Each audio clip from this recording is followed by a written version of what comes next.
오늘 함께 나눌 하나님의 말씀은 요한복음 20장, 요한복음서 20장 19절에서 23절까지의 말씀입니다. 19절에서 23절까지의 말씀, 저와 여러분이 한 절씩 교독합니다. 그날 곧 주간의 첫날 저녁에 제자들은 유대 사람들이 무서워서 문을 모두 닫아 걸고 있었다. 그때 예수께서 와서 그들 가운데로 들어서셔서 너희에게 평화가 있기를 하고 인사말을 하셨다.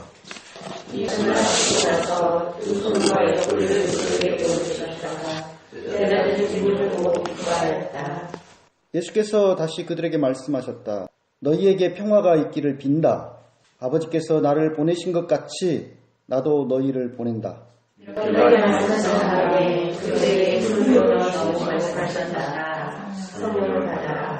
23절 같이 읽습니다. 너희가 누구의 죄든지 용서해 주면 그 죄가 용서될 것이요 용서해 주지 않으면 그대로 남아 있을 것이다. 우리 주님의 평화가 여러분들에게 가득 임하시길 바랍니다. 지난 주일 인도 남부에 있는 스리랑카에서 동시다발 폭탄 테러가 있었습니다. 그래서 그 소식이 세계를 경악시켰습니다. 스리랑카 수도 콜롬보 이곳에 있는 3개의 호텔과 교회당, 성당 이런 무려 8군데에 근 1시간 간격으로 폭탄 테러가 있었습니다. 그래서 무려 253명이 죽고 500여 명이 다치는 끔찍한 일이 벌어졌습니다. 개신교 한 예배당에서만도 부활절 예배를 드리고자 모인 성도들 160명이 그날 사망을 하였습니다. 이런 갑작스러운 테러로 스리랑카 주요 교회들에는 경찰들이 출동을 해서 예배드리고자 모인 분들을 대피시키고 또 다른 혹시 테러가 있을까봐 그렇게 하느라고 부활절 예배 자체가 제대로 진행되지 못했다고 합니다. 참으로 안타깝고 가슴 아픈 참극이 아닌가 싶습니다. 스리랑카라고 하는 나라의 종교 구성을 봤더니 69%가 불교입니다. 그리고 이슬람이 8%, 가톨릭과 개신교 다 합해서 범기독교계가 한 7% 정도, 그리고 힌두교 순으로 이렇게 분포를 보이고 있습니다. 인도 바로 밑에 있는 나라잖아요. 그런데도 일찍부터 불교가 전해져서 이곳에는 불교가 아주 번성했고 1970년대, 1972년에 한때 불교가 국교로 선포된 적도 있다고 합니다. 불교를 우리들은 일반적으로 어떻게 알고 있습니까? 번잡한 이 속세의 일들을 떠나서 수행에 전념하는, 수행을 강조하는 그러한 종교로 우리가 알고 있지 않습니까? 그런데 이 스리랑카에는 불교가 이렇게 강하게 하나의 국가 종교로까지 이렇게 거의 그다시피 강한 상황임에도 불구하고 그러한 불교의 특성이 제대로 잘 드러나지는 않는 거 아닌가 그런 생각을 해봤습니다. 왜냐하면 대부분 불교도인 싱할라족과 주로 무슬림 힌두교도인 타밀족이 우리가 29년간이나 거의 내전을 아주 지리하게 했고 2009년도에야 비로소 그 내전이 종식이 됐다고 합니다. 근데 그 이면을 들여다보면 어떤 종교 간의 갈등은 아니고 부족 간의 차별, 그것이 주요 내전의 그 원인이 되었다라고 그래요. 이처럼 스리랑카는 불교와 이슬람, 힌두교 간의 충돌이 매우 잦았는데 이 상이도 이번에 테러의 경우는 그 주요 표적이 기독교가 되었습니다.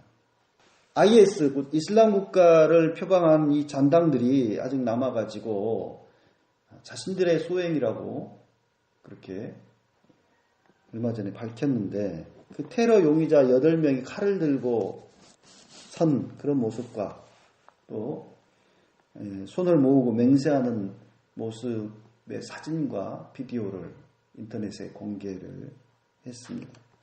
그들이 도대체 무슨 목적으로 이런 끔찍한 테러를 저질렀는지 지금 자세히 밝혀지지는 않고 있습니다. 그러나 그들 그 테러 용의자들 대다수가 스리랑카인이에요. 근데 같은 동족을 그렇게 한 거예요.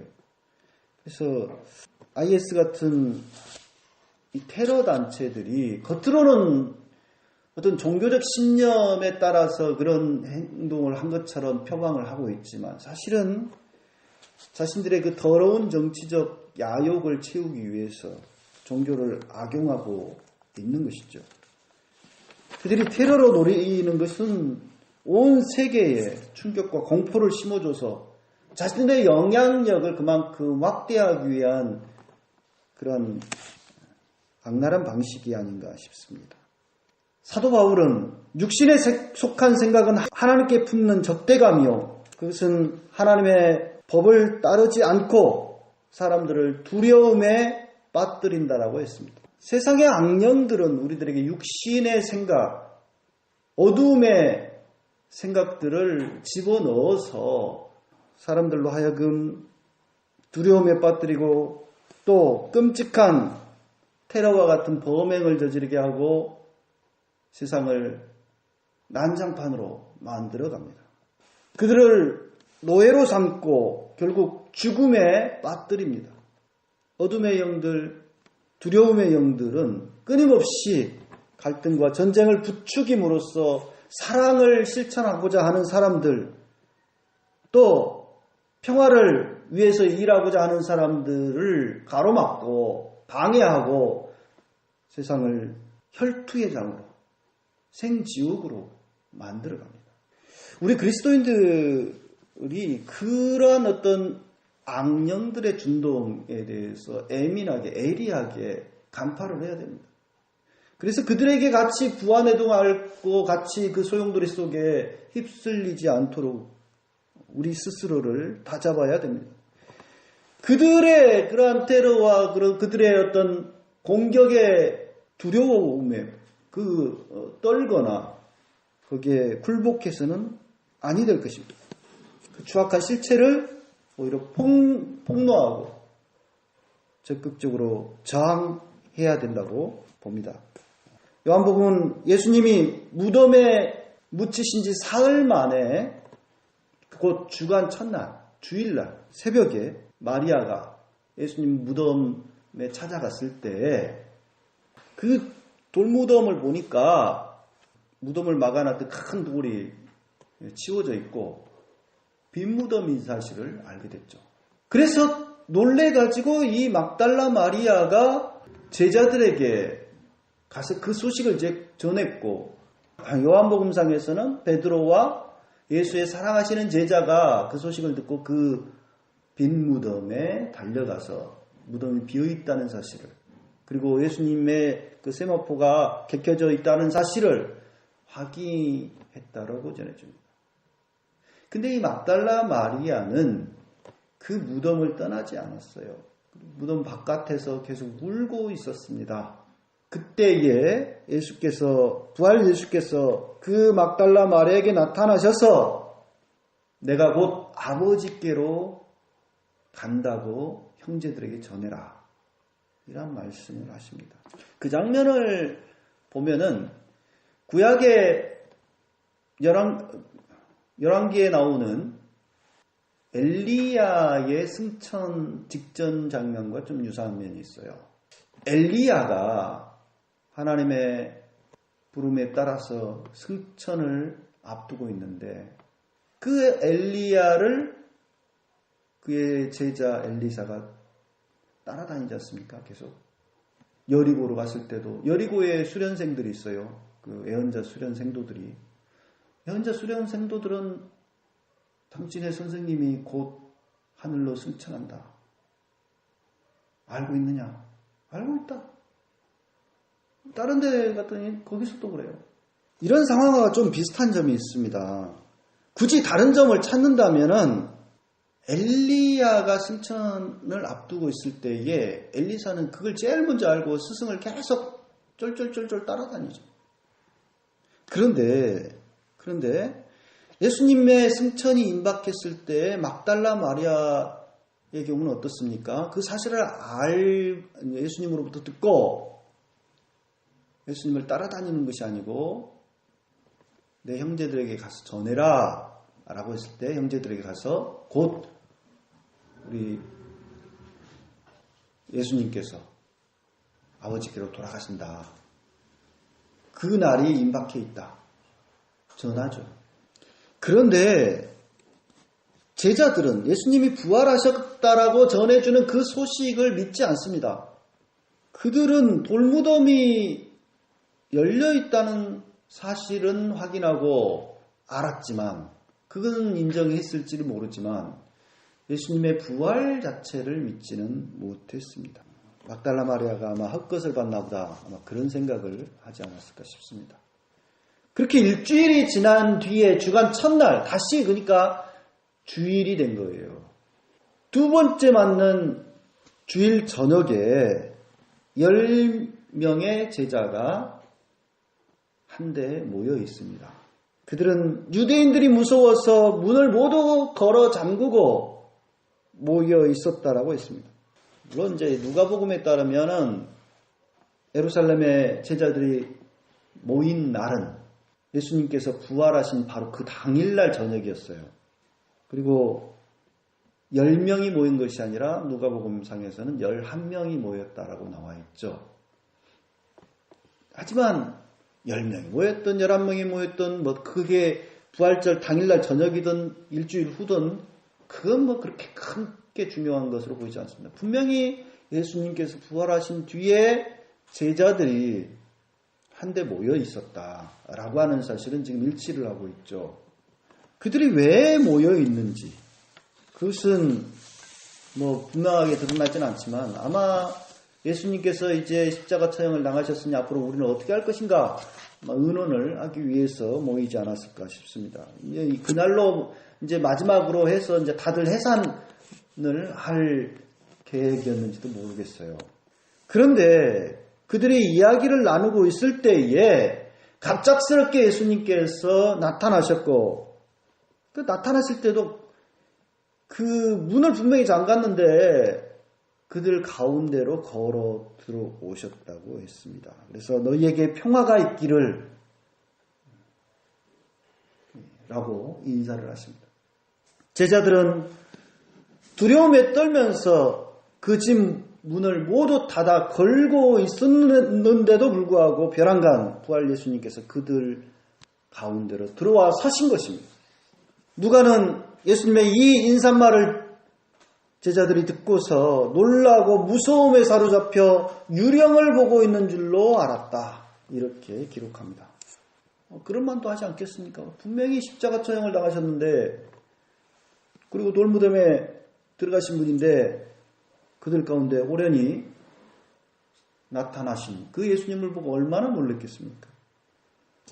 이 부활의 주님을 본 제자들은 너무도 기쁜 나머지 놀랍고 당황스럽고 무서움을 느꼈어. 이게 꿈인가 현실인가 분간하기조차 어려워서 어리둥절한 지금 상황이 되어버렸습니다. 이런 제자들에게 예수님께서는 너희에게 평화가 있기를. 오늘 말씀에서 보면 2번이나 너희들에게 평화가 있기를. 그만큼 바로 그 시점에 평화가 그들에게 머무는 일이 엄청 중요하다는 것을 예수님께서는 지금 강조하고 계시는 거죠. 요한복음 14장에서 예수님 말씀하십니다. 나는 너희가 있을 곳을 마련하러 간다라고 말씀하시면서 너희는 마음에 근심하지도 말고 두려워하지도 말라. 나는 평화를 너희에게 남겨둔다 라고 하셨어요. 근데 그 평화가 예수님 십자가 처형 당하시고 나서 지금 사라진 건 아닙니까? 사라져 가고 있는 거예요. 거의 이제 얼마 안 남아있어요. 제자들에게 이미 평화가 없는 거예요. 그들은 예수님의 십자가 처형 이후에 큰 혼란에 빠져 있고 당황해 있고 무서움에 빠져 있습니다. 지금 두려움에 잠겨 있습니다. 바로 그들에게 예수님께서 나타나셔서 너희에게 평화가 있기를. 너희에게 평화가 있기를 2번이나. 그래서 그런 평화의 인사를 제자들에게 건네심으로써 그들과 깨어지고 흥크러진 관계를 다시금 회복시키시는 것을 볼 수 있습니다. 그들을 책망하지 않으셨어요. 왜 너희들을 날 배신했어? 라고 따져묻지 않으셨습니다. 흔히 예수님의 제자들을 일컬어서 사도라고 이야기를 합니다. 사도가 뭡니까? 사도는 어떤 임무를 부여받고 보냄을 받는 그러한 사람들을 사도라고 합니다. 부활하신 예수님은 아버지께서 나를 보내신 것 같이 나도 너희를 보낸다라고 말씀하십니다. 파송을 하십니다. 우리나라에서도 세계 각국 우리나라와 수교를 맺은 나라의 대사를 파견하죠. 대사들도 나가고 영사들도 나가서 거기 현지의 그 나라의 어떤 그 외교적인 문제에 대해서 같이 협의하고 또 그 현지 국가에 나가 있는 우리 자국민들 안전을 또 그들을 보호하고 감독하고 하는 역할들을 합니다. 한국을 대표해서 나가 있는 거예요. 근데 그렇게 대사들이 영사들이 나가가지고 한국과 아무 상관없는 일에 골몰하고 그런 일들을 벌이고 다닌다면은 그런 대사는 어떻게 되겠습니까? 바로 소환이 되거나 해임이 되거나 마찬가지로 사도로 보냄받은 사람이라면 보냄받은 분의 뜻을 충분히 헤아려서 그 맡은 바 임무에 충실하는 것이 그의 사명입니다. 사도가 보내신 분의 뜻을 거스리고 엉뚱한 일을 하고 있다면 그는 사도라고 말하기가 어렵습니다. 예수님께서는 그의 제자들을 지금 세상 속에 보내신 거예요. 예수님께서는 지금 제자들을 보내셨을 뿐만 아니라 바로 우리들을 이 땅 가운데 파송하신 겁니다. 사도로 부르셨고 사도로 훈련시키셨고 이 한반도 이 땅에 우리를 파송하신 줄 믿습니다. 사도들은 그들을 보낸 분을 대리합니다. 우리가 예수님을 대리하고 있는 거예요. 다른 분들이 대리하는 게 아니고 바로 우리들이 어떠한 행동을 하느냐에 따라서 예수가 어떤 분인가가 알려지게 되고 예수가 이 땅 가운데 나타나게 되는 것입니다. 그래서 우리들이 맡은 복음 전파의 사명, 그것은 굉장히 중요한 겁니다. 부활 예수님은 그분 제자들을 사도로 파송하시기 전에 진정한 하늘의 평화가 그들 가운데 늘 머물러 있기를 바라셨습니다. 마음의 평화가 없는 사람이 어떻게 세상의 평화를 이룰 수 있겠습니까? 그 자신이 먼저 마음의 평화를 이루어야만 세상의 평화를 이룰 수가 있는 것입니다. 자기 마음속과 생각이 무서운 전쟁과 갈등, 혼란, 공포로 휩싸여 있는데 그런 사람이 세상을 바꾸기란 어려운 일입니다. 예수님은 제자들이 그분이 남겨두신 평화를 간직하기를 기원하신 다음에 그분의 숨을 불어넣어 주셨습니다. 참 이 장면이 인상적이에요. 하나님께서 아담을 지으시고 그 아담에게 생기를 불어넣으시지 않습니까? 비슷한 장면입니다.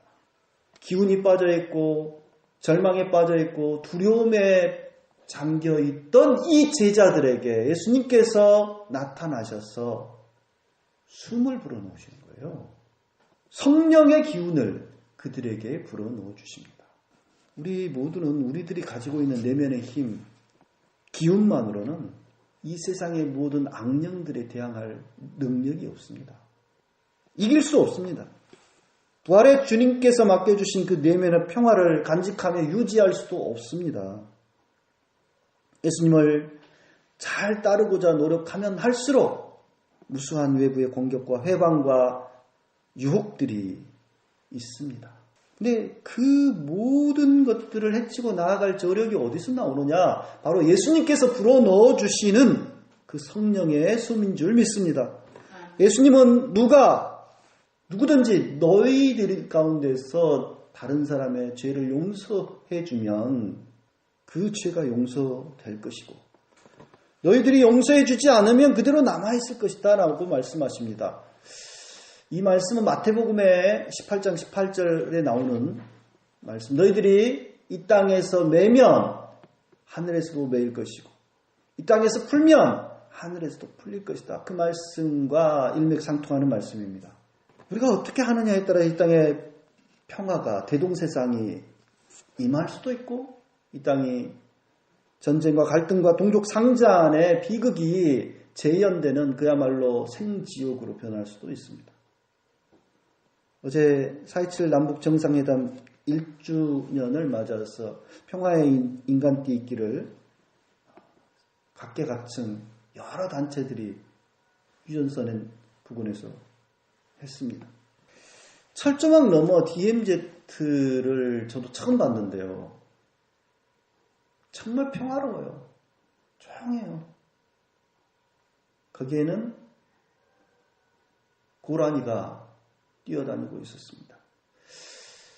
거기에는 바람이 새가 자유롭게 드나들고 있었습니다. 그런데 우리만 못 가고 있는 거죠. 우리만 분단 74년이 되기까지 여태 그 휴전선을 걷어내지 못한 채 같은 땅을 밟지도 못하고 있는 것이죠. 그만큼 평화의 사도로 부름받은 우리 그리스도인들이 해야 될 일이 책임이 막중함을 알 수 있습니다. 어깨가 굉장히 무거운 상황입니다.